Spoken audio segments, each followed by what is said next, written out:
পাখির বাচ্চা ফোটার পর ঔষধ খাওয়ানো যাবে কিনা, কোন কোন ঔষধ খাওয়ানো যাবে এবং কোন কোন ঔষধ খাওয়ানো যাবে না, এই বিষয় নিয়েই বিস্তারিত আলোচনা করব এই ভিডিওতে। তাই ভিডিওটি সম্পূর্ণ দেখার অনুরোধ রইল। তো মূলত পাখির জন্য এক রকমের ঔষধ রয়েছে, আবার পাখির বাচ্চাদের জন্য রয়েছে ভিন্ন ধরনের ঔষধ। তবে কয়েকটা ঔষধ পাখিকে আপনি সহজেই খাওয়াতে পারবেন কোনো সমস্যা ছাড়া।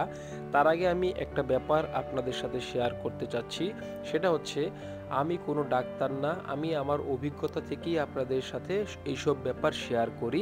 তাই ব্যাপারটা হচ্ছে আপনার নিজের ব্যক্তিগত ব্যাপার। আপনি আমার এই ভিডিও থেকে যে যে পরামর্শটা নিচ্ছেন সেটা আপনি ব্যবহার করবেন কিনা সেটা আপনার একান্তই ব্যক্তিগত ব্যাপার। তো যাই হোক, আমি মূলত দেখুন আমার ম্যাক্সিমাম পাখির বক্সেই কিন্তু বাচ্চা ফুটেছে আলহামদুলিল্লাহ। এখন আমি দুইটা ঔষধ দিচ্ছি, সেই দুইটা ঔষধ আমি আপনাদের সাথে আগে শেয়ার করছি। প্রথম ঔষধটা হচ্ছে ক্যালপ্লেক্স।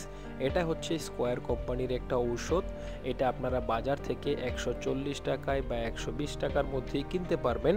আমি এর খোসাটা আপনাদেরকে দেখালাম, এটা দেখেই আপনারা চিনতে পারবেন।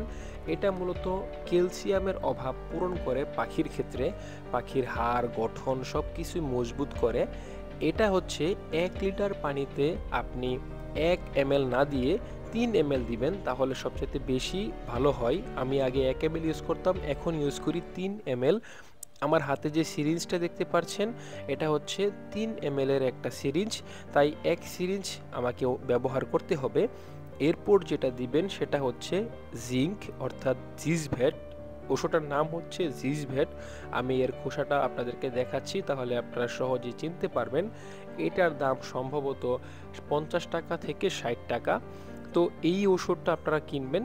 এটা মূলত পাখির যে উৎপাদন ক্ষমতা বৃদ্ধি করে, তারপর বিশেষ করে পাখির পালকের উজ্জ্বলতা, পালক উঠতে সহায়তা করে, পাখির মানে গঠনটা সুন্দর করে।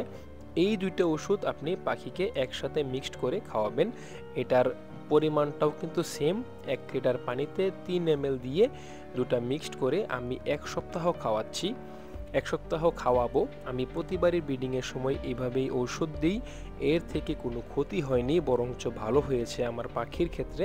তাই এই ব্যাপারটা আজকে এসে আমি আপনাদের সাথে শেয়ার করছি। আগে সুফল পেয়েছি, তারপর আপনাদের সাথে শেয়ার করছি।